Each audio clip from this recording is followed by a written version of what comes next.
Assalamualaikum dan salam sejahtera. Semalam, mata wang Eropah gagal meneruskan kenaikan kerana data inflasi Itali memenuhi jangkaan ramalan penganalisis. Kemudian, mata wang jatuh ketika laporan statistik mengenai tuntutan pengangguran mingguan dari Amerika Syarikat. Selain itu, anggota Fed mengatakan sudah waktunya untuk mengurangkan sokongannya terhadap ekonomi. Hasilnya, dolar Amerika Syarikat memperoleh nilai. Oleh itu, kenaikan euro menghadapi tugas yang sukar untuk melindungi tahap sokongan 1.1791 yang merupakan sempadan bawah channel menaik yang baru. False breakout pada poin ini akan memberi isyarat beli yang kuat. Dalam kes ini, trader akan menyasarkan untuk menaikkan harga sehingga dapat menembus dan menetap di atas 1.1822. Data hari ini mengenai inflasi di kawasan euro mungkin menyumbang kepada sasaran ini. Kadar inflasi harga pengguna di kawasan euro dijangka meningkat sebanyak 0.9%. Sekiranya petunjuk ini melebihi ramalan atau sasaran Bank Pusat Eropah sebanyak 2%, euro kemungkinan besar akan meneruskan pergerakan menaik.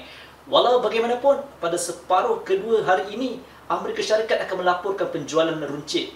Sekiranya statistik positif, tekanan inflasi akan meningkat dan Fed mungkin akan mengubah program pembelian bondnya seawal musim buruh tahun ini.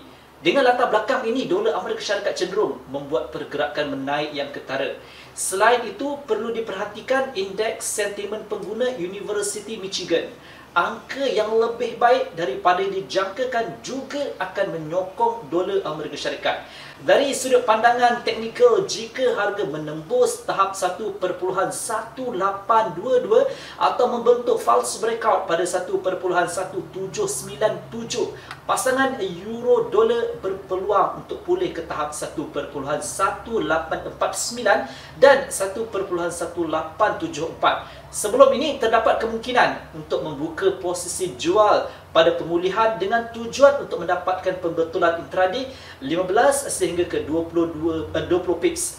Penjualan dari 1.1849 hanya dapat dipertimbangkan sekiranya berlaku false breakout. Sekiranya kejatuhan berjaya melindungi tahap 1.1822 dan harga di bawah 1.1897,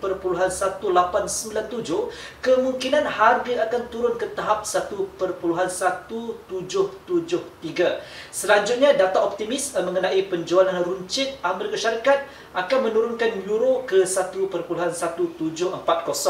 Dari tahap ini, trader dilihat akan membuat pembelian di rebound dengan harapan dapat melakukan pembetulan intraday 15 sehingga ke 20 pips. Data turun naik semalam mengenai pengangguran UK menjatuhkan pound Britain.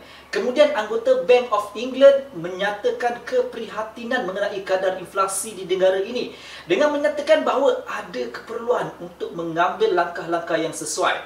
Ketika berita ini, pound sterling sedang menguat. Walau bagaimanapun, data seterusnya mengenai ekonomi Amerika Syarikat ternyata positif dan harga kehilangan nilainya semula.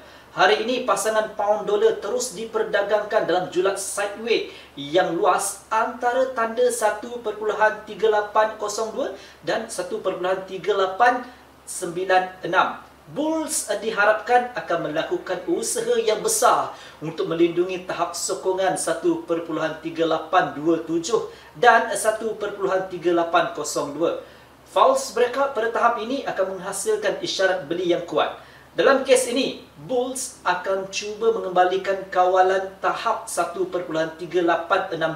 Sekiranya harga menetap di atas tanda ini, terdapat kemungkinan untuk membuka posisi pembelian tambahan. Sekiranya peningkatan jumlah posisi pembelian pound sterling dijangka meningkat ke 1.3896.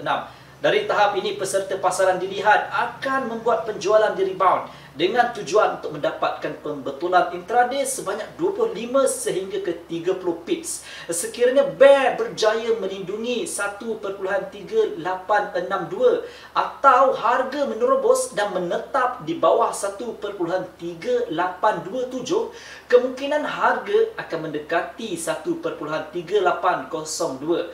Begitu juga jika harganya dapat mengatasi 1.3802, jalan menuju tahap 1.3771 dan 1.3743 akan terbuka. Dari tahap ini, posisi pembelian di tengah pemulihan boleh dipertimbangkan. Sekian video analisis dari saya, Hafiz Omar.